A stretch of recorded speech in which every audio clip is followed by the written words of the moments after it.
ये कहानी शुरू होती है एक ऐसे गांव से जहां के लोग हमेशा मुस्कुराते रहते थे। उस गांव का नाम था सुंदरपुर और वहीं रहते थे दो बहुत ही अच्छे दोस्त। एक का नाम था रायस्टार और दूसरे का ज्ञान भाई। वो दोनों बचपन के दोस्त थे, साथ रहते, साथ घूमते, साथ खेलते। पूरे गांव में उनकी दोस्ती मशहूर थी। लेकिन एक दिन कुछ ऐसा हुआ जो उनकी जिंदगी हमेशा के लिए बदल गया। सुबह सुबह रायस्टार ज्ञान भाई को बुलाने उसके घर गया, पर जाकर देखता है कि ज्ञान भाई और उसके पापा अपना घर खाली करके गांव छोड़कर जा रहे हैं। रायस्टार ने पूछा, कहाँ जा रहे हो तुम लोग? ज्ञान भाई बोला, मेरे पापा ने शहर में एक नया घर लिया है, बहुत बड़ा है, आज से हम सब वहीं रहेंगे। रायस्टार बोला, तो इसका मतलब अब हम कभी नहीं मिलेंगे? ज्ञान भाई बोला, नहीं यार, मैं बीच बीच में मिलने आता रहूंगा। फिर ज्ञान भाई अपने घर वालों के साथ चला जाता है। रायस्टार दूर एक बर्च के पेड़ के पास खड़ा होकर उसको जाते हुए देखता रहता है। उसके बाद हर दिन रायस्टार उसी पेड़ के पास बैठकर ज्ञान भाई का इंतजार करता है। दिन ढल जाता है, शाम हो जाती है, रात भी, पर ज्ञान भाई कभी वापस नहीं आता। आखिर में रायस्टार को लगता है कि अब वो कभी नहीं आएगा और धीरे धीरे वो उसे भूल जाता है। फिर 15 साल बाद का सीन दिखाया जाता है। रायस्टार अब बड़ा हो चुका था, एक आर्मी कैप्टन बन गया था। उसके पास अपनी एक पूरी सेना थी। दूसरी तरफ एक सुंदर से गांव में एक बड़ा सा महल था जिसमें अब रहता था ज्ञान भाई,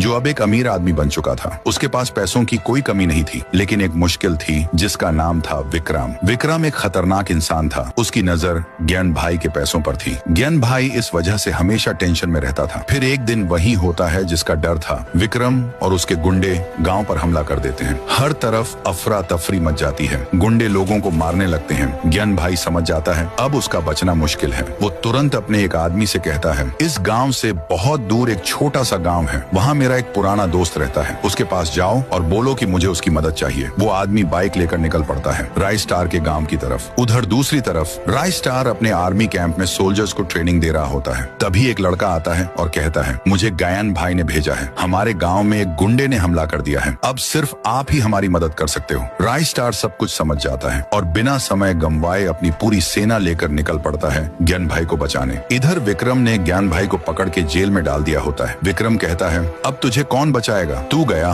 ज्ञान भाई बोलता है, तुझे नहीं पता, मेरा एक दोस्त है जो मेरे लिए जान भी दे सकता है और वही तुझे मारकर मुझे छुड़ाएगा। तभी अचानक सब तरफ एक गहरी धुंध छा जाती है और उस धुंध के बीच से एंट्री होती है रायस्टार की अपनी सेना के साथ। वो गुंडों पर टूट पड़ता है। तेज लड़ाई होती है, गोलियां चलती हैं, हर तरफ मार धाड़। कुछ देर बाद जब धुंध हटती है, विक्रम जेल के अंदर देखता है ज्ञान भाई वहाँ से गायब है। वो तुरंत पीछे मुड़ता है तो देखता है रायस्टार खड़ा है अपनी सेना के साथ।